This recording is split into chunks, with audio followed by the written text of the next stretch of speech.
Live on twitch.tv/duelingmeta right now. We're going to be opening the brand new Sword of Paladin and selection box within the stream. You could come on live to watch me open it and play with it. I'm going to look at this selection box and we're going to react to it. What's in it? What's new? What's good? And by the way, they leaked that BLS was coming in a Facebook ad. And a Facebook ad, they accidentally leaked it. A lot of people said it was fake, it was not real. It's real. Black Luster Soldier, Envoy of the Beginning. Holy moly. If I show you my Yu-Gi-Oh! Top deck, right before I quit Yu-Gi-Oh!, my final deck was this. So in the Yu-Gi-Oh! Open Orlando, Florida, Shadows with Lightsworn and Caius, I was playing Black Luster Soldier, Envoy of the Beginning. I had this card in my deck. It was a main win condition. It was big, it was large, and now we're getting it. I cannot believe it. So let's talk about how important this card is and what's good about it. There's going to be a quick initial impression, reaction, so it's not going to be too long, too overblown. Now, what does this do? This is the older brother of Chaos Sorcerer. Chaos Sorcerer is 2300 attack, can only target a face-up monster, banish it, and that's it. Black Luster Soldier, to summon it, is banishing a light and a dark from your graveyard, same as Chaos Sorcerer, and it could target a monster on the field, whether it's face down or face up, banish it. You cannot attack for the rest of the turn, or you could do a double attack. Attack into a monster, destroy it by battle, then attack again. We would combo this with a card called Honest, which would give you a boosted attack equal to your opponent's attack that you're attacking into. That was a nasty, nasty combo. I'm not sure if I had that in my deck back then. Honest, Honest, Honest. No, we did not have Honest. Just the double attack was enough back in the day. Now, any deck could play this. Why and how? Well, Sphere Karibo is a dark. What else is a light? We need a light with the dark. You could play Temperance. Holy moly. If you saw us on Sonar, Joestar's channel, she stole the idea from me. Hey! Temperance is a light, stop all damage, and Sphere Karibo is a dark, negate an attack. Light, dark, play Destiny Draw, then you have the Black Luster Soldier, GG, double attack, do whatever you want with it. So that's going to be nuts. And we can also just look at what are popular decks that have light and dark monsters. What are the implications here? I don't want to make this initial reaction too long, but if we are looking at popularity, the most popular cards that are light and dark, if you're playing a light deck that has level 4s, put in Malevolent Sin. Now you can make a Malevolent Sin, and then you could summon BLS. If you're playing a deck with only dark monsters, throw in a Patriarch, throw in a Utopia, and then now you can make BLS by just rank 4 exceeding. If we see that could possibly be a good idea for Abyss Actors, having a light exceed thrown in their extra deck or main deck a Temperance. I do believe we did see Temperance be played in an Abyss Actor deck, actually. When was that? That was wild. I think it was Bonds. Look at that. Bond. There he is. 2%, 3% playing 2. Bonds. What the heck? He's ready. He's already ready. I got to log in. DLM Pro, remove all the ads, and oh, Jesus. Is this, what happened to the login? We're doing this live? Really? Login, do I need an authenticator? Okay, we're in. So, anyway, throw BLS into this. Temperance, Destiny Draw. What? Fabled Unicorn, not Fabled Unicorn, the regular Unicorn, Performapal Odd Eyes Unicorn. This is a light. So, light thrown into your, okay. Abyss Actors will use the deck. They're going to use the card. They're going to use BLS. Oh, my cheeses. I can go talk about this all day. We're going to move on to the next card. Next card. Whoa. Apprentice, Illusion, Magician. This is huge. This is massive. This is going to be one of the biggest cards you want besides the BLS from this box. You discard a card to special summon it. It's a level 6. So that means you can rank 6 exceed. Also, if it's normal or special summoned, you could add a Dark Magician from your deck to your hand. So it's going to be used in a Dark Magician deck. And during damage calculation, if this is on the field or in the hand, you could discard it to boost up a Dark Spellcaster. It doesn't have to be a Dark Magician. A Dark Spellcaster will get boosted by 2,000 attack and defense. So it is an in-hand, it's kind of like a score, boost your monster by 2,000, and search for a Dark Magician and rank 6 Exceed. That's insane. So let's look at Dark Spellcasters. Invoker. Normal summon Invoker. They attack into Invoker. You discard Apprentice Illusion.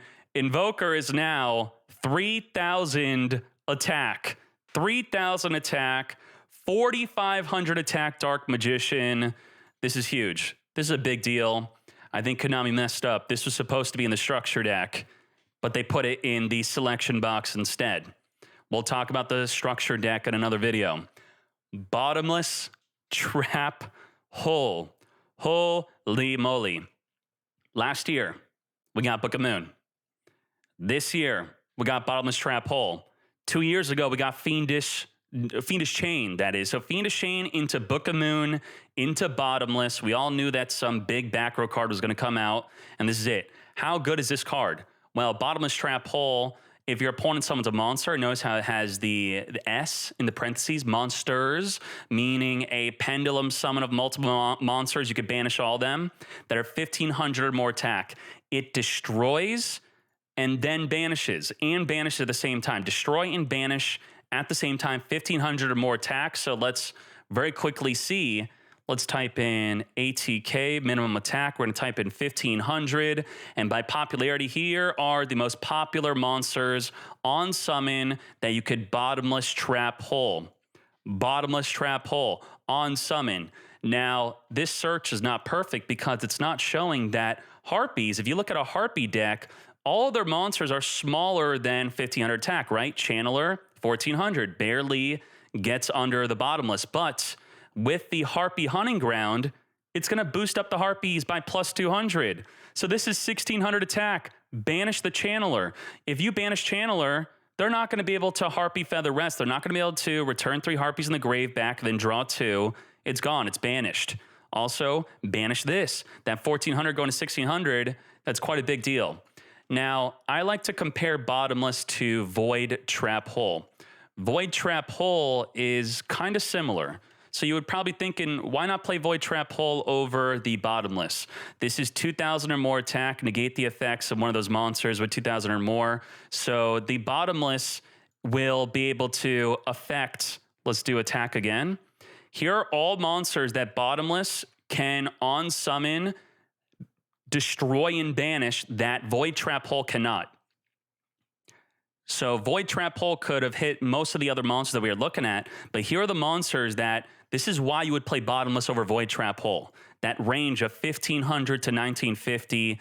Think about these on summon, destroy and banish. If they summon a beta, banish it. Well, now that it's banished, the Berserkion does not have the beta to banish from the grave. That's a big deal. I think so.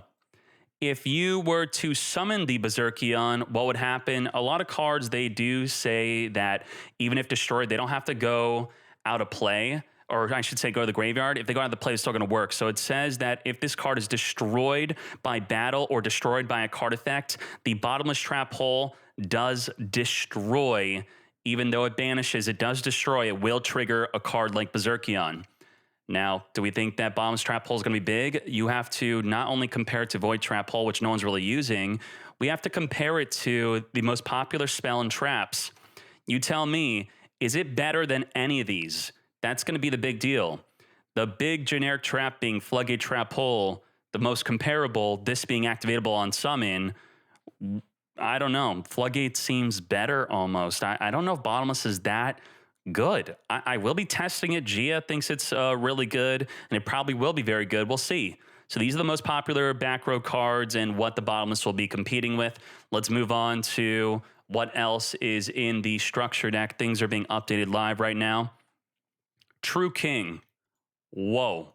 Whoa, whoa, whoa, whoa, whoa, whoa, whoa, whoa, whoa. You destroy 2 other monsters in your hand and or field to summon this, including a fire. And if you destroy 2 fires on summon, you will also be able to banish a card on the field. You will banish 1 monster from your opponent's field or graveyard. It does not activate on the field. It activates on the hand. And on summon, you're not going to be able to Fiendish Chain it. That's it. It's going to hit the field on resolution and banish without targeting on resolution. What are 2 other monsters in your hand or field that you would want to destroy that want to be fire? That's going to be Fire King. Fire Kings. Destroy your Fire Kings. Destroy 2 Fire Kings. Summon this non-targeting banishment. That is absolutely insane, Gianni. They see I'm burning up. I'm burning up. Their adrenaline's running. Now, what else is good? The Triple D Destiny. Apparently, this is not even in the TCG yet. Yeah, you can also play with Yang Zing. Destiny King 0 Laplace. So as a pendulum scale, you could add a pendulum monster from your extra deck back to your hand. Okay, sure. But what about the other effect? This is kind of like a mini boss monster. It's level 10. The main way to summon it is you're going to tribute a Triple D monster. Now, if you don't know this, most of the small double Ds are double D. They're double D, there we go. D, D, D, D, D. Let's do main deck. These are not going to work. You can't tribute a slime. You can't tribute a Night Howl. You can't tribute a Typhon. You're mostly going to need a Triple D on the field, which happens to be mostly the fusions. The fusions or the pendulums will be the ones that you will be tributing. We got to take off main deck so you can see the fusions. This is what you'll be tributing to summon this. Now, is it worth summoning this? What it says is, before damage calculation, you activate this effect to become double your opponent's original attack. And if you attack a defense position monster, they will flip face up. You will then gain double its original attack, and you'll inflict piercing damage.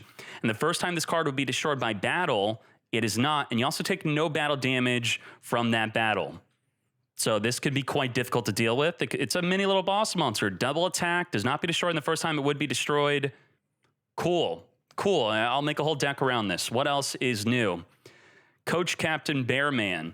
Now, this is a brand new card. If this could be summoned without tributing to level 8. It could turn all of your level 4 Beast Warriors into level 4, from level 4 to level 8. And then you could only use this card as an Exceed material for a Fire Warrior type. So if we were to look at Fire, Warrior, Exceed, Scale 8, there's only one in all of Yu-Gi-Oh! So it literally only wants you to summon this, and it is in the selection box. So this will help you summon this, and this is 3 level 8 monsters. Detach 1, Exceed to draw a card, show it, then deal, it's going to be 400 damage, right? I could look in game, but it's not that important. You cannot conduct your battle phase the turn you activate this effect. You can only use this effect up to thrice per turn. So you summon this, you draw 3. So if you have a combo with the Coach Captain Bearman, it's going to be used with Beast Warrior type monsters. Let's see. You could, yeah, you just don't use this one, right? Except for an Exceed of a Fire Warrior type monster, if you're using this. So if we look at the Beast Warrior level 4 from the main deck, that's going to be Yosenju. Fire King and Luna Lights will be a way to use the Coach Captain Bearman potentially, but we might use Tensu with it. Tensu is going to allow an additional summon. During your main phase, you could additionally summon the Coach, and then maybe just use it with Fire Fist. That could be a good idea, and then make your rank 8 Exceed. What else is good? What else is new? We have the Pendulum Reborn. Special summon a pendulum from your extra or your graveyard. Generic, probably will never use it. Igneister Prominence. Once per turn, you can target a pendulum monster on the field or one pendulum zone, destroy it, and if you do, shuffle 1 card in the field into the deck. So it's non-targeting, shuffle 1 card in the field into the deck. So you're targeting 1 pendulum monster on the fields or 1 card in the pendulum zone. It doesn't just destroy yours, you can destroy your opponent's. You target a pendulum monster on the field or 1 card in the pendulum zone. Doesn't have to be yours, it could be your opponent's. It's anti-pendulum. And then shuffle 1 card in the field into the deck. So destroy their pendulum or yours, and then shuffle a card in the field back in the deck. And then you could also special summon a Draco Slayer from your deck and defense. Interesting. Pop 2 cards, pop 1, and so you're going to target 1, then the other card will not be targeted. Then we have Infernal Doom Archfiend. Ooh, this is crazy. Now, what we're going to have to do is, I think this card's going to be comparable to Brionic. Why am I saying Brionic? Brionic is what's being used in an Infernity deck, and this is what we would use this card in. So Brionic, looking at Infernities right here, an Infernity deck list. Let's bring up a sample deck list. This is what a sample deck list looks like.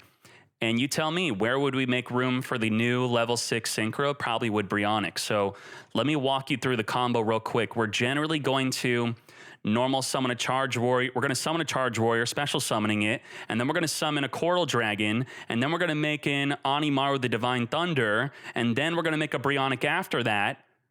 But instead, you could make the Inferni do March Fiend, or you would no longer make the Charge Warrior first, which will miss out on drawing a launcher, so I'm not sure how good that play will be. But let's see what this card does. Compare it to Charge Warrior, which on summon draws a launcher, or Brionic, which you could discard any amount of cards to return cards in the field back to the hand. This has to be better in some way. You could target one card in the field, negate its effects. Then if you have no cards in your hand, you could destroy it. So this will destroy a Bloom Diva, but Brionic could also deal a Bloom Diva, but this doesn't have to discard. When you have no cards in your hand, if this card battles an opponent's monster, any battle damage is doubled. So you could think up some new lethal plays. A Dark Synchro that was used summoning this can make 2 attacks. So what are you going to do? The Dark Synchro we were just talking about is the Animaru. So instead of making Charge Warrior, we're going to make the Infernity plus the Coral Dragon synchro into the Dark 6,000 attack Animaru. That's double 6,000. Double 6,000 only on 2 monsters, that is.